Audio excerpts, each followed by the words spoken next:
So the next speaker in the session is Carlos Erazo Melo. He is an MSc student at the University of Saskatchewan, started his studies in Colombia, and was working on adaptation of rice, but today he's going to be talking about genetic basis of root gravitropism towards, again, crop drought performance. Thanks.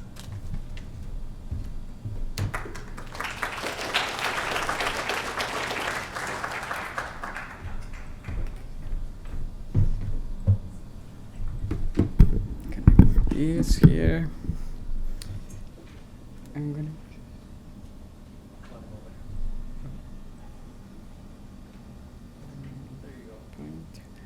I'm gonna just get familiarized with this. So, pointer. Okay. Okay. Sounds good. Thanks for the introduction. My name is Carlos Erazo, and I'm a master student in plant science. And today I'm going to talk about dissecting the genetic basis for root gravitropism towards improving crop drought performance. I want to start by mentioning that climate change is here. Food production is affected since drought is the greatest climatic threat for food security.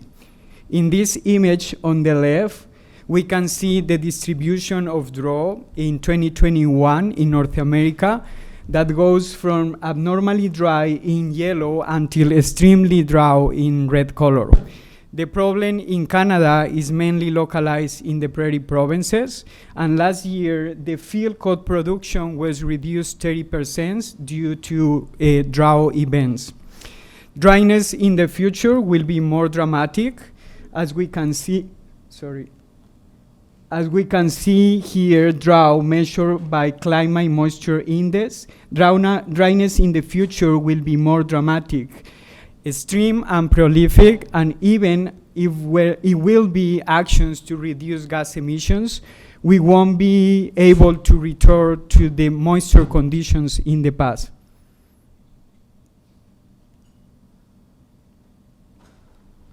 In order to mitigate or propose alternatives to cope with drought stress, it's necessary to observe plant physiological responses. In this context, root system architecture play an important role. More specifically, developing deeper root system will improve or enhance water acquisition and their deeper soil layers when drought is located mainly in the superficial soil layers. In this scenario, deeper rooting 1 play an important role. The integration of this gene into a shallow rooting rice cultivar enhance rice yield under moderate drought conditions, increasing between 10 and 20% rice yield under those conditions.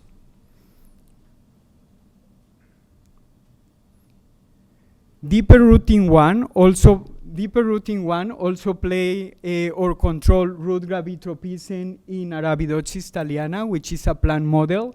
Here we can see a drought 1 knockout Arabidopsis line in which has lost the root gravitropism or the root gravitropism of lateral roots.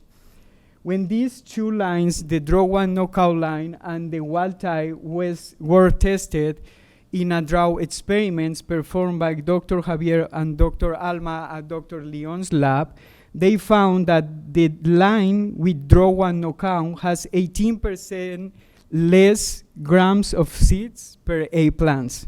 So again, drought 1 also controls and improves plant performance under drought conditions in Arabidopsis. Even though that there is well-known or proof that drought improve plant performance under drought conditions, the reality is that the molecular mechanism of this gene remain unknown.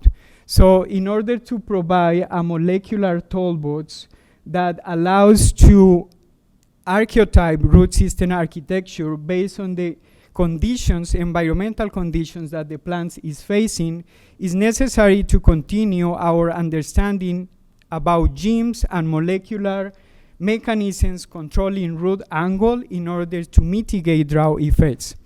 With this in mind, we hypothesize that there are novel genes that affect root angle by encoding proteins that interact with drought1 or that proteins that are independently with this gene. To test our hypothesis, we propose a methodology based on screening drought1 suppressor mutants. That means we use a drought1 knockout line. Again, this line has shallow root system, and in this case, I'm going to refer to this line as a wild type. And after inducing EMS, after inducing single point mutations in this line with ethyl-methylsulfonate, we developed an F2 population in which we isolate those mutants that recover the gravitropic response that was lost by drought1 knockout. In this F2, we also select those wild-type plants, I mean the ones that didn't recover, that still have the shallow root system. And we use those as a bulk for DNA extraction for whole genome sequencing. Then, using our bioinformatic analysis tools, we were focused on identifying or discover causal SNPs associated with root gravitropism or deeper root system. To do that, we select potential causal SNPs based on the allele frequency comparison, which is the number of reads that contain that SNP in the wild type in comparison with the mutant bulk.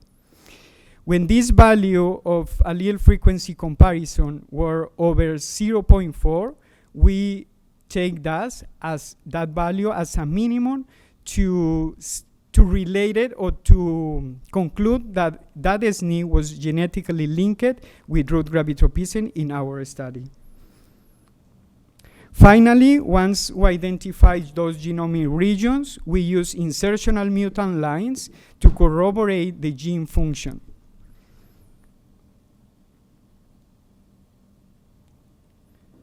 In this first stage of this screening mutant suppressors developed by Dr. Javier before I start my master, allowed to identify 3 suppressor mutants that recovered the gravitropic response that was lost by drought1 knockout.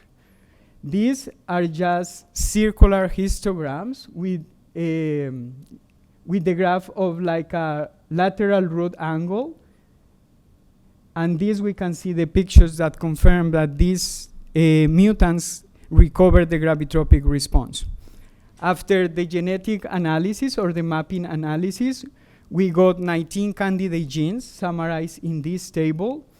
And in these columns, we have the specific nucleotide change that was triggered by our treatment with EMS, the mutation effect at the coding region, and again, the ratio, which is the allele frequency comparison that allows to conclude how linked or how as highly associated was this specific SNP with root gravitropism.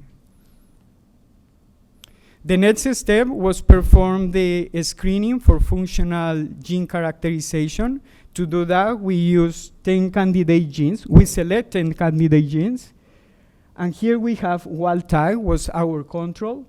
And these insertional mutant lines for our first 9 candidate genes. As a root trait to select how similar or different was this insertional mutant in comparison with the wild type, we use lateral root set point angle, which is the angle that form the root tip of lateral roots in regard to the vertical axis. Conclusion of this, we didn't find differences for these 9 candidate genes. However, for our last candidate gene, which encodes for a receptor-like kinase protein, we found like the insertional mutant line of this gene develop deeper root system architecture in comparison with the wild type and also with the drought one. For this reason, this receptor-like kinase gene arises as a high priority gene in our study.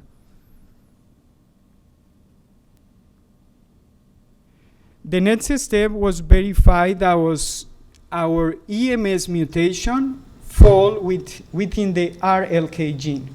To do that, or in order to do that, we perform a complementation test. We use a homozygous line for that gene that we got through our EMS treatment, and also a double mutant because we perform first a cross between the insertional mutant line for that RLK gene and also with the drought one knockout. Both two lines has deeper root system, and as a result, in the F1 generation, we have these seedlings that also develop deeper root system.